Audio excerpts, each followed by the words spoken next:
Saadi کا نام سنا ہوگا آپ نے، اردو پڑھتے ہیں۔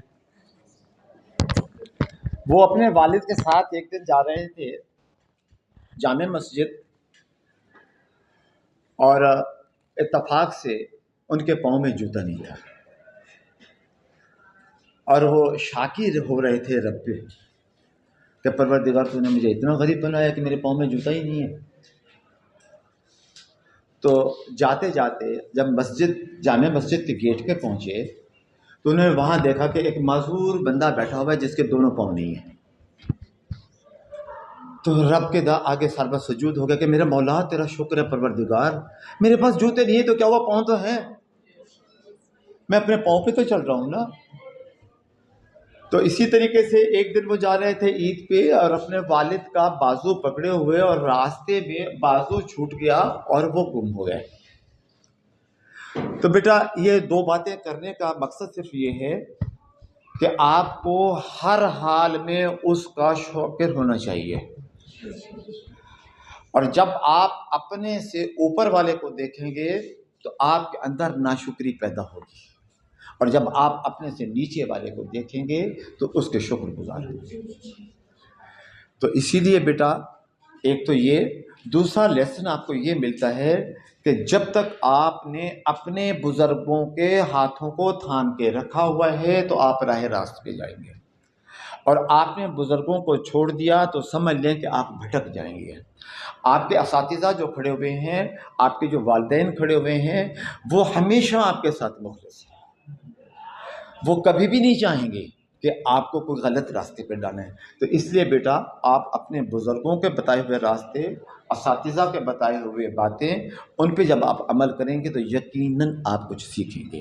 اور ایک بات جو ہمیشہ میں ہر جگہ پہ کرتا ہوں، اور ہر یونی میں جا کے کرتا ہوں، ہر ادارے میں جا کے کرتا ہوں، وہ میں یہاں بھی ریپیٹ کر دوں کہ بیٹا جب والدین آپ کو کسی ادارے میں بھیجتے ہیں تعلیم کے لیے تو وہ اپنے اندر کی محرومیوں کو آپ کی شکل میں پورا ہوتے دیکھتے ہیں یا خواہش رکھتے ہیں۔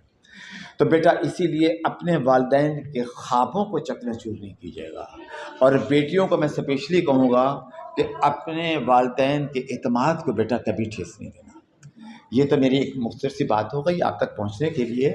بیسیکلی ہم لوگ آپ تک یہ اپنی بات پہنچانے کے لیے اس لیے آئے ہیں کہ جب سے یہ مصیبت آئی ہے، موبائل آیا ہے، یہ مصیبت کا انتظار کرنے سمجھیے گا، ٹھیک ہے جی۔ جب سے موبائل آیا ہے بچہ کتاب سے دور ہو گیا ہے۔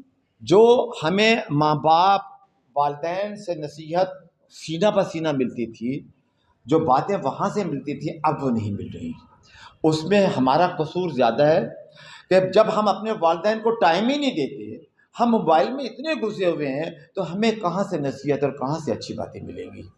تو ایک تو یہ ہے کہ بیٹا میں آپ سے درخواست کروں گا کہ دن میں صرف آپ طے کر لیں کہ یار صرف 10 منٹ اپنی ماں کے ساتھ بیٹھنا ہے، 10 منٹ اپنے باپ کے ساتھ بیٹھنا ہے، تو آپ کو پتہ چلے گا کہ آپ کو کیا نقصان کر رہے تھے نہ بیٹھ کے۔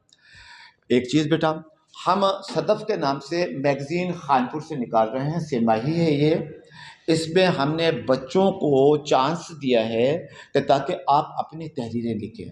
پروردگار نے ہر انسان کے اندر کوئی خوبی رکھی ہوئی ہے، اور وہ خوبی آپ کے اندر بھی ہے، شرط یہ ہے کہ آپ کو موقع ملے تو وہ نکھر کے مزید سامنے آئے گی۔ تو بیٹا آپ اپنی تحریریں ہمیں بھیجیں گے، ہم وہ تحریریں اس میں شائع کریں گے تاکہ آپ کے اندر لکھنے کا، پڑھنے کا شوق اور جذبہ بڑھے۔ میرا مقصد صرف آج آپ کے پاس آنے کا یہی تھا کہ میں اپنے بچوں کو، اپنی بیٹیوں کو موٹیویٹ کروں تاکہ آپ کتاب کی طرف واپس پلٹیں۔ موبائل آنے کے بعد ہم کتاب سے بہت دور ہو گئے ہیں، اور جو کتاب کا لمس ہے، جو کتاب کی خوشبو ہے، پڑھتے پڑھتے آپ منہ پہ رکھ کے سو جاتے ہو، تکیے کے نیچے رکھ کے سو جاتے ہو۔ مطلب ہے کہ موبائل سے آپ کو وہ چیز نہیں ملتی۔ بچہ ایزی ہو گیا، وہ کہتے ہیں نہیں جی سب کچھ موبائل پہ ضرور ہے، مگر کتاب جیسا ساتھی کوئی بھی نہیں ہے۔ ٹھیک ہے بیٹا، آپ ہمیں لکھیں گے، اپنی تحریریں بھیجیں گے، ہم اس کو شیئر کریں گے۔ Thank you sir.